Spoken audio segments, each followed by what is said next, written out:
नमस्कार, मी कल्याणी. मित्रांनो, तुम्हाला माहिती आहे का, वाचनाच्या आनंद सोहळ्यामध्ये आज कोण आलं होतं? बरं चला मीच सांगते. आज वाचनाच्या आनंद सोहळ्यामध्ये आबली नावाची एक विद्यार्थिनी आली होती. ती मेंढ्यांच्या मागे सतत पळत असते. आज इथे तर उद्या तिथे. ती फक्त धावपळच करत असते. आणि ते आलं होतं आमच्या वाचनाच्या आनंद सोहळ्यामध्ये. ती एक विद्यार्थिनी आली होती. मित्रांनो, ती आली होती या पाठाद्वारे, या पुस्तकामधील एका पाठाद्वारे. मित्रांनो, आम्ही या पुस्तकामधील आबली नावाचं एक पाठ वाचलं. तो पाठ आम्हा सर्वांनाच फार आवडला. आणि ती आबली एक मेंढी पाळणारी एक मुलगी, जी की चौथीत असेल असं धरूयात. मग तिच्या मैत्रिणी माधुरी आणि मीरा तिला शाळेत आणण्यासाठी किती मेहनत करतात. आणि त्याचबरोबर त्यांचे म्हात्रे गुरुजी त्या आबलीला शाळेत आणण्यासाठी किती मेहनत करतात हे पण यामध्ये मांडलं आहे बरं का.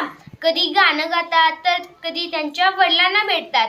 आणि त्याचबरोबर जेव्हा त्या माधुरी आणि मीरा त्यांच्या वडिलांना पहिल्यांदा भेटायला गेल्या तेव्हा त्या एवढ्या छान बोलतात की आबलीला त्या फारच आवडतात. आणि ती आबली त्यांना आपली मैत्रीण बनवते. त्यानंतर त्या माधुरी आणि मीरा त्याला एक छोटंसं बक्षीस देतात, गिफ्ट देतात. तेव्हा आणि ती आबली जेव्हा ते बक्षीस बघते, ते गिफ्ट बघते, तेव्हा त्याला फार छान वाटतं. तेव्हापासून त्याला शिक्षणाची आवड निर्माण होते.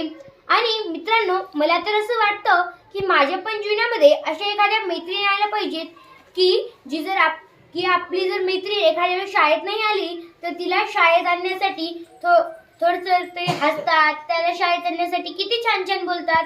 हे यामध्ये दिलं आहे. आपण तर माधुरी आणि मीराचं खूप काही शिकलं पाहिजे. आणि आबली नावाची ती मुलगी, त्याचं जीवन केवढं अवघड होतं बरं का. कधी इथे तर कधी तिथे. फक्त तिचंच नाही तर त्यांच्या आई वडिलांचं पण जीवन तसंच होतं.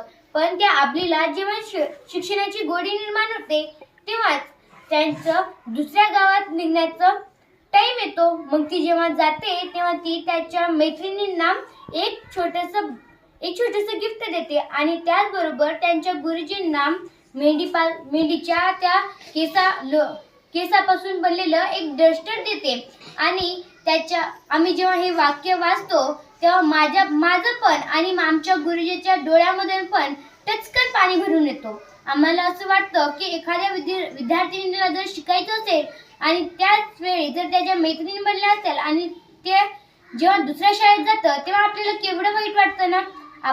मला खूप वाईट वाटलं त्या आबलीविषयी.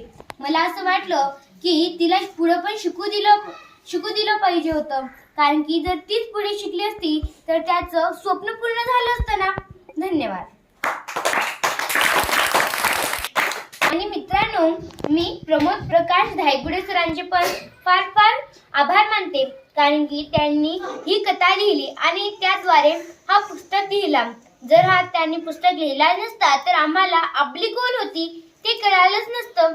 आणि त्याचबरोबर मी आमच्या गुरुजीचे पण फार फार आभार मानते. कारण की त्यांनी Amazonवरून हे पुस्तक मागवलं आणि त्यानंतर आम्हाला हा पुस्तक वाचायला मिळाला. धन्यवाद.